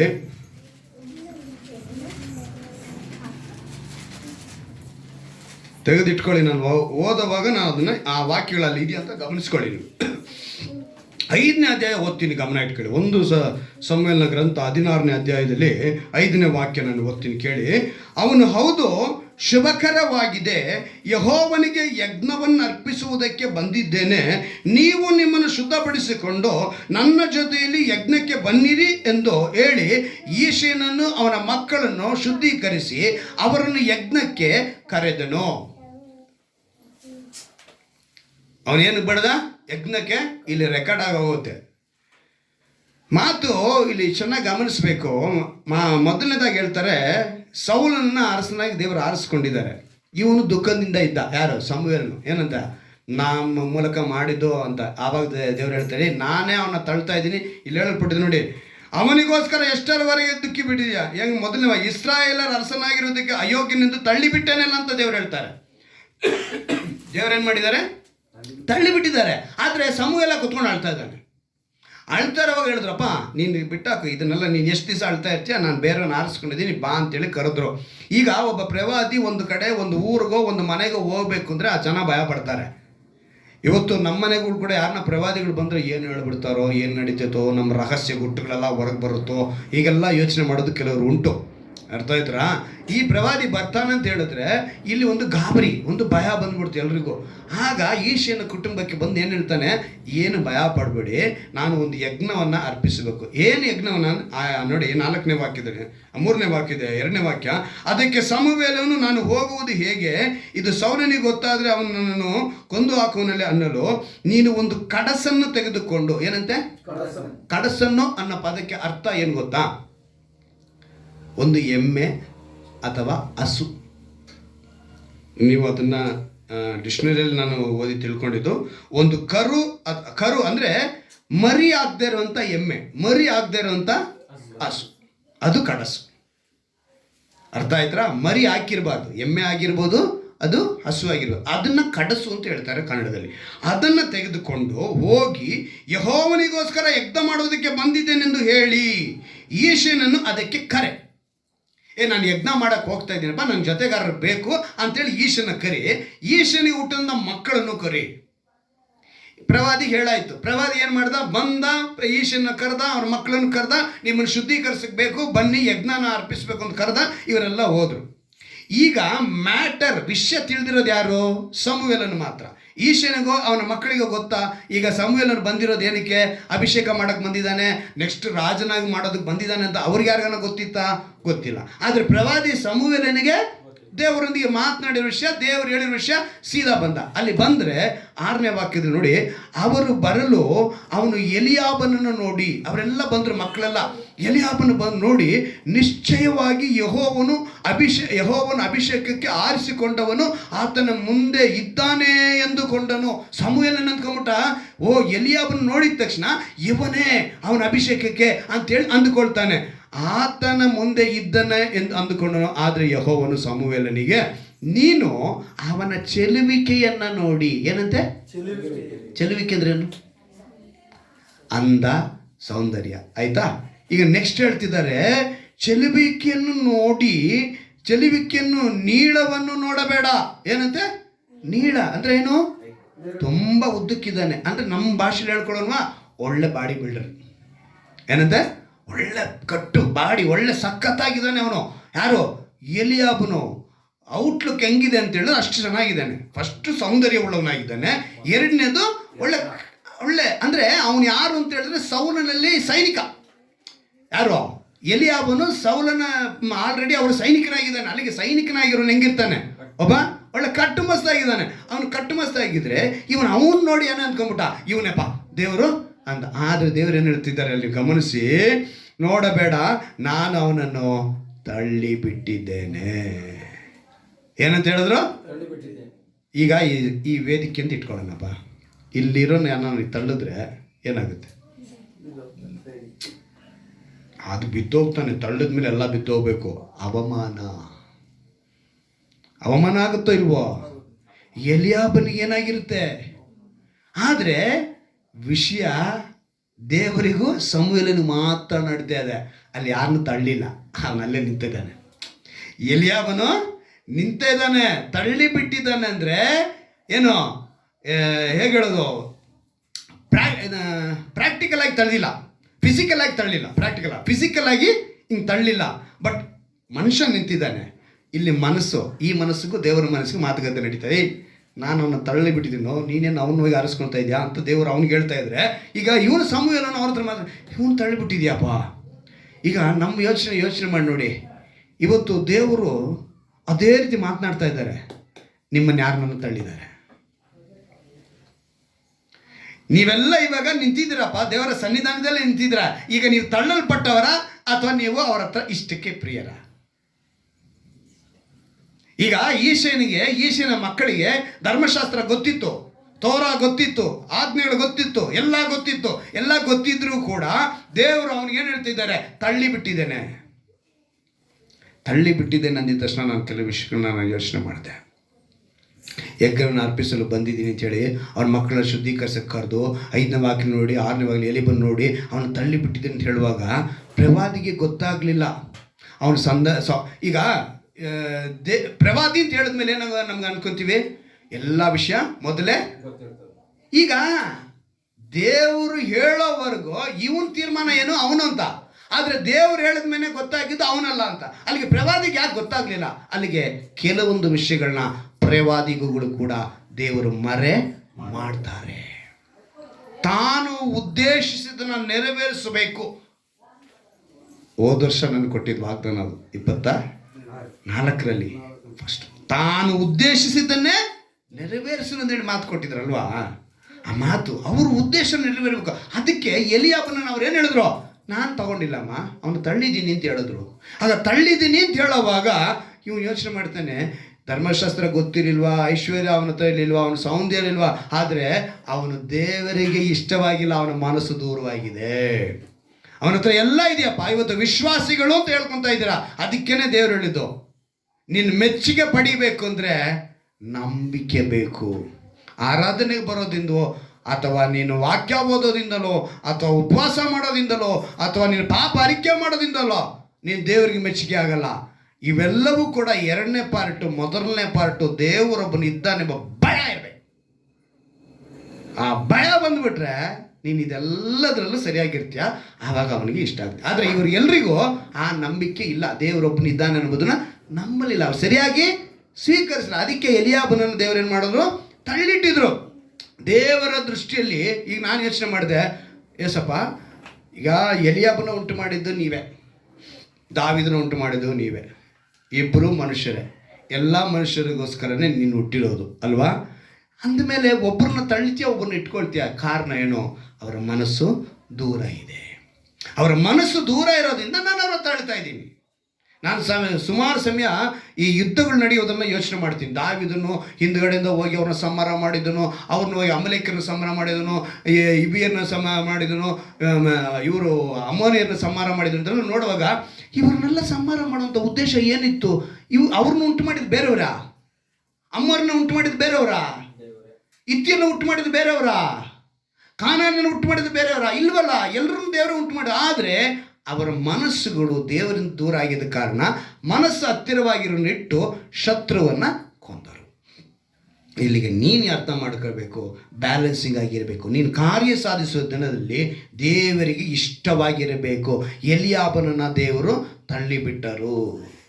ಕಾರಣ ಒಂದು ವಾಕ್ಯ ನೆನಪಿಗೆ ಬಂತು ಈ ಸಮಯದಲ್ಲೇ. ಈ ಪ್ರಕಟಣೆಯಲ್ಲಿ 3ನೇ ಅಧ್ಯಾಯದಲ್ಲಿ 16ನೇ ವಾಕ್ಯದಲ್ಲಿ ಹೇಳಿದೆ, ನಿನ್ನ ಬೆಚ್ಚಗೂ ಇಲ್ಲ ತಣ್ಣಗೂ ಇಲ್ಲ, ಆದ್ದರಿಂದ ನಾನು ನಿನ್ನೇನು ಮಾಡ್ತೀನಿ, ನನ್ನ ಬಾಯೊಳಗಿಂದ ನಿನ್ನ ಕಾರುವೆನು. ಏನಂತ ಹೇಳಲ್ಪಟ್ಟಿದೆ?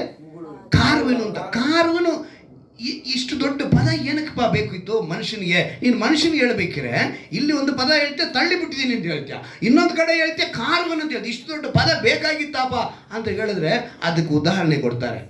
ಇವಾಗ ನಮ್ಮ ಬಾಯಲ್ಲೆಲ್ಲ ಒಂದು ಲಾಲಾರಸ, ಏನು ಲಾಲಾರಸ ಅಲ್ವಾ? ಲಾಲಾದ ರಸ ಅಂದಾಗೆ ನಮ್ಮ ಭಾಷೆಯಲ್ಲಿ ಹೇಳಬೇಕು ಅಂದರೆ ಎಂಜಿಲು. ಏನು ಹೇಳೋದು? ಎಂಜಲು. ಎಂಜಲು ಇಲ್ಲ ಅಂತ ಇಟ್ಕೊಳ್ಳಿ, ನಾವೆಲ್ಲ ಸತ್ತಂಗೆ ಲೆಕ್ಕ. ಅರ್ಥ ಮಾಡ್ಕೊಳ್ಳಿ. ಎಂಜಲು ಬಹಳ ರೊಟೇಷನ್ ಮಾಡ್ತಾ ಇರ್ತಾರೆ ನಿನ್ನ ಗಂಟ್ಲಿಗೆ, ನಿನ್ನ ನಾಲಿಗೆಗೆ. ಅದು ಒಣಗದೇ ಇರೋಂಗೆ ನಮ್ಮನ್ನು ಎಂಜಲು ಲಾಲಾರಸ ನಮ್ಮನ್ನು, ಅದು ಜೆಲ್ ಟೈಪ್ ಇರುತ್ತೆ. ಅದಕ್ಕೆ ಮಕ್ಕಳು ಬೆಳೀತಾ ಬೆಳೀತಾ ಜೊಲ್ಲು ಸೋರಿಸ್ತಾರಲ್ಲ, ಆ ಜೆಲ್ ಟೈಪ್ ಇರುತ್ತೆ, ಲಾಲಾರಸ ಅಂತಾರೆ. ಅದು ಬರ್ತಾ ಇರುತ್ತೆ. ಇವಾಗ ನಮ್ಮ ಬಾಯೊಳಗಿರೋವರೆಗೂ ನಾವು ಅದನ್ನು ನುಂಗ್ತಾನೇ ಇದ್ದೀವಿ. ಕರೆಕ್ಟಾ? ನುಂಗಲ್ಲ ಅಂತ ಯಾರನ್ನ ಹೇಳಿ ನೋಡೋಣ. ಎಂಜಲನ್ನ ನುಂಗ್ತಿರ ತಾನೆ?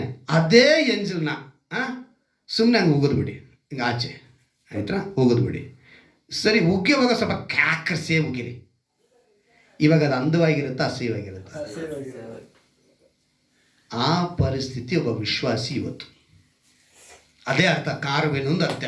ಆದರೆ ನೀನು ಒಳಗಿರೋವರೆಗೂ ಅದು ಚೆನ್ನಾಗೇ ಇರುತ್ತೆ, ನೀನು ವಿಶ್ವಾಸಿಯಾಗೇ ಇರ್ತೀಯ ದೇವರ ಒಳಗಿರೋವರೆಗೂ.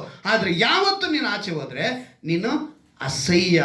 ಅಂಥ ಸ್ಥಿತಿಗೆ ನಾವು ಹೋಗಬಾರದು. ನಾನು ತಳ್ಳಿ ಬಿಟ್ಟವನು ಅಂದ್ರೆ ಅರ್ಥ ಅಂಥದನ್ನು ದೇವರು ಹೇಳ್ತಿದ್ದಾರೆ. ಇವತ್ತು ನೀನು ನಾನು ಯಾವ ಸ್ಥಿತಿಯಲ್ಲಿ ಇದ್ದೀವಿ? ತಳ್ಳಿ ಬಿಟ್ಟ ಸ್ಥಿತಿಯಲ್ಲಿ ಇದ್ದೀವಾ? ಬಾಯಿಯಿಂದ ಬರುವ ಲಾರರಸ ಹೆಂಗಿದ್ದೀವಾ? ವಿಶ್ವಾಸಿ ಆರಾಧನೆಯಲ್ಲಿ ಕೇಳ್ತಾನೆ, ಅಪ್ಪ ನನ್ನ ಸ್ಥಿತಿ ನನ್ನನ್ನು ಈ ತಳ್ಳಿ ಬಿಟ್ಟಿದ್ಯಾ? ನೀವು ನೆಕ್ಸ್ಟ್ ವಾಕ್ಯ ನೋಡಿ, ಅದು ಒಂದು ಅದ್ಭುತವಾದ ಮಾತು ಬರೆಯಲ್ಪಟ್ಟಿದೆ. 8ನೇ ವಾಕ್ಯ ನೋಡಿ ಏನಂತ ಹೇಳ್ತಾರೆ. ಈಶನು ಇಲ್ಲಿ ಮುಂದೆ ನೋಡಿ, ಮನುಷ್ಯರಂತೆ ಹೊರಗೆ ತೋರಿಕೆಯನ್ನು ನೋಡದೆ ಹೃದಯನ್ನೇ ನೋಡುವನಾಗಿದ್ದೇನೆ ಅಂದನು. ಏನನ್ನ ನೋಡುವರಾಗಿದ್ದಾರೆ ಅಂತ ಅವರು? ಹೃದಯವನ್ನೇ. ಹೃದಯ ಅಂತ ಹೇಳಿದ್ರೆ ಈಗ ಹೃದಯ ಎಲ್ಲಿದೆ ಅಂತ ಹೇಳಿದ್ರೆ ನೀವೆಲ್ಲ ಏನು ಹೇಳ್ತೀರಾ? ಇಂಗ್ಲೀಷ್ನಲ್ಲಿ ಕೂಡ ಹಾರ್ಟ್ ಅಂತಾನೆ ಬರೆಯಲ್ಪಟ್ಟಿದೆ. ಆದರೆ ತೆಲುಗುನಲ್ಲೂ ಕನ್ನಡದಲ್ಲೂ ಒಂದು ಒಳ್ಳೆ ಪದ ಇದೆ ಅದಕ್ಕೆ. ಗುಂಡೆ. ಏನದೆ ಕನ್ನಡದಲ್ಲಿ? ಇಲ್ಲ, ಏನು ಕನ್ನಡ ಭಾಷೆ ಎಲ್ಲ ಎದೆ. ಏನದೆ? ಎದೆ. ಹೃದಯ ಅನ್ನೋದು ಕಣ್ಣಿಗೆ ಕಾಣಿಸುವಂಥದ್ದಲ್ಲ, ಅದು ಮನಸ್ಸು. ಅದನ್ನು ಕೆಲವು ಕಡೆ ನಮ್ಮ ಬಳಕೆಗಳು ಈ ರೀತಿಯಾಗಿ, ಅದಕ್ಕೆ ನನ್ನ ಮನೆ ಯಹೋವನನ್ನು ಕೊಂಡಾಡು ಅಂತ ಹೇಳ್ತೀವಲ್ಲ, ಆ ಪದ ಅಲ್ಲಿಗೆ ಬರುತ್ತೆ. ಅಂದರೆ ಮನಸ್ಸು ಕಣ್ಣಿಗೆ ಕಾಣಿಸಲ್ಲ. ಈಗ ನಮಗೆ ಈ ಡಾಕ್ಟ್ರುಗಳು ಹೇಳೋದು ಹೃದಯ ಆಪ್ರೇಷನ್, ಹಾರ್ಟ್ ಆಪ್ರೇಷನ್ ಅಂತಲೇ ಹೇಳೋದು, ಎದೆ ಆಪ್ರೇಷನ್ ಅಂತ ಕಡಿಮೆ ಹೇಳ್ತಾರೆ. ಆದರೆ ಮನಸ್ಸು, ಈಗ ಆ ಮನಸ್ಸು ದೂರ ಇರೋದ್ರಿಂದ ಅವರೆಲ್ಲ ದೂರ ಇದೆ. ಇವತ್ತು ನಾವು ತಿಳ್ಕೊಳ್ಬೇಕು. 8ನೇ ವಾಕ್ಯದಲ್ಲಿ ಈಶನ್ ಏನು ಮಾಡ್ತಾನೆ? ಅಭಿನಾದಾಬನನ್ನು ಸಮುವೇಲನ ಬಳಿಗೆ ಬರಮಾಡಲು ಸಮುವೇಲನು ಯೆಹೋವನು ಇವನನ್ನು ಆರಿಸಿಕೊಳ್ಳಲಿಲ್ಲ ಅಂತ ಹೇಳಿದ್ರಂತೆ. ಏನಂತ ಹೇಳಿದ್ರೆ? ಇವನನ್ನು ಈಗ ಅವನಾದ್ರೂ ಪರವಾಗಿಲ್ಲ, ಅಟ್ಲೀಸ್ಟ್ ತಳ್ಳಿ ಬಿಟ್ಟವನು. ಇವನು ಆರಿಸಿನೇ ಕೊಳ್ಳಲಿಲ್ಲ ಅಂದರೆ ಎಂಥ ಒಂದು ಸ್ಥಿತಿ ಇರುತ್ತೆ ನೋಡಿ, ಯೋಚನೆ ಮಾಡಿ ನೋಡಿ.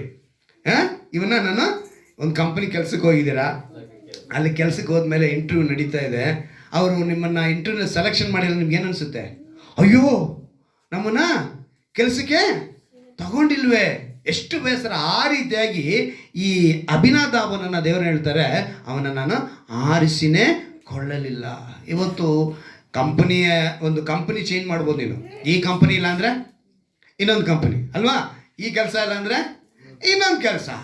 ಈಗ ಈ ಹುಡುಗ ಇಲ್ಲ ಅಂದರೆ ಇನ್ನೊಂದು ಹುಡುಗ, ಈ ಹುಡುಗಿ ಇಲ್ಲ ಅಂದರೆ ಇನ್ನೊಂದು ಹುಡುಗಿ, ಎಲ್ಲ ಬೇಕಿರೋ ಆಪ್ಷನ್ ಇದೆ. ಈ ದೇವರಿಲ್ಲ ಅಂದರೆ ಇನ್ನೊಂದು ದೇವ್ರು ಅಂತ ಹೇಳಕ್ಕಾಗತ್ತಾ? ನೀನು ಹೇಳಿದ್ರೆ ನೀನು ನಂಬಿಗಸ್ತನಲ್ಲ, ನೀನು ದೇವರಿಂದ ದೂರ. ಈಗ ಈ ಪರಿಸ್ಥಿತಿಯಲ್ಲೇ ಅಭಿನದಾಬನಿದ್ದಾನೆ, ಅವನನ್ನು ಆದುಕೊಳ್ಳಲಿಲ್ಲ, ಅವನ್ನ ಆರಿಸ್ಕೊಳ್ಳಲಿಲ್ಲ. ಇವತ್ತು ನೀವೆಲ್ಲ ಆದುಕೊಂಡಂಥ ಜನ, ನೀವು ಆದುಕೊಂಡಂಥ ಜನ ನೋಡಿ. ದಾವೀದನ ಜೊತೆಗಿದ್ದಂಥ 7 ಜನ ದೇವರು ಏನು ಹೇಳಿದ್ರು ಗೊತ್ತಾ? ಆದುಕೊಳ್ಳಲಿ ಅಂತಾನೆ ಹೇಳಲ್ಪಟ್ಟಿರೋದು. ಒಂದು ಅದ್ಭುತವಾದ ಮಾತುಗಳನ್ನು ದೇವರು ಬಹಳವಾಗಿ ಬರೆಸ್ಕೊಂಬಂದಿದ್ದಾರೆ. ಅದಕ್ಕೆ ಇವತ್ತು ಎಚ್ಚರಿಕೆ ಪಡಿಸಿ ಹೇಳ್ತಿದ್ದಾರೆ. ಹೇಳುವಾಗ ನಾವು ಸರಿಯಾಗಿ ಗಮನಿಸಿದ್ರೇ ದೇವರು ನಮಗೆ ಆಶೀರ್ವಾದಗಳ ಮೇಲೆ ಆಶೀರ್ವಾದಗಳನ್ನ ಅವರು ತರುವಂಥವರಾಗಿದ್ದಾರೆ. ಒಂದು ಪೂರ್ವಕಾಲ ವೃತ್ತಾಂತ 22ನೇ ಅಧ್ಯಾಯದಲ್ಲಿ ಒಂದು ಮಾತನ್ನು ನೆನಪಿಗೆ ತರ್ತೀನಿ. ಅಲ್ಲಿ 14ನೇ ವಾಕ್ಯವನ್ನು ನಾನು ನಿಮಗೆ ನೆನಪಿಗೆ ತರ್ತೀನಿ. ಯಾಕೆ ದಾವೀದನು ಇಷ್ಟಪಡುವನಾಗಿ, ನನ್ನ ಮನಸ್ಸಿಗೆ ಹತ್ತಿರವಾಗಿ ನಾನು ಒಪ್ಪುವ ಮನುಷ್ಯನಾಗಿದ್ದನು ಅಂತ ಹೇಳುವಾಗ, ಅವರೆಲ್ಲರೂ ಕೂಡ ಹಂಗಿದ್ರೆ ಅವನು ಗೋಲಿಯಾತನನ್ನು ಸೋಲಿಸಬೇಕಾದ್ರೆ ಹೋಗ್ಬೇಕಾದ್ರೆ ಹೇಳ್ತಾನೆ, ಸುನ್ನತಿ ಇಲ್ಲದ ಫಿಲಿಸ್ಟಿಯನೋ, ನೀನು ನನ್ನನ್ನು ಸೋಲಿಸಕ್ಕಾಗತ್ತಾ? ನಾನು ಸೇನಾಧೀಶನಾದ ಯೆಹೋವನ ನಾಮದಲ್ಲಿ ನಿನ್ನ ಮುಂದೆ ಬರ್ತೀನಿ ಅಂತ ಹೇಳ್ದ. ಅಂದ್ರೆ ಆ ಹೆಸರಿನ ಮೇಲಿದ್ದಂಥ ನಂಬಿಕೆ, ಅವನಿಗೇನಿತ್ತು? ಆ ಹೆಸರಿನ ಮೇಲಿದ್ದಂಥ ನಂಬಿಕೆ. ಅವನು ಸೌಲ ಹೇಳ್ತಾನೆ, ಬಾಪ ನಾನು ಡ್ರೆಸ್ ಎಲ್ಲ ಕೊಡ್ತೀನಿ ಅಂತೇಳಿ ಅವ್ನಿಗೆ ಯುದ್ಧಕ್ಕೆ ಬೇಕಾದ ಡ್ರೆಸ್ ಎಲ್ಲ ಕೊಟ್ಟ.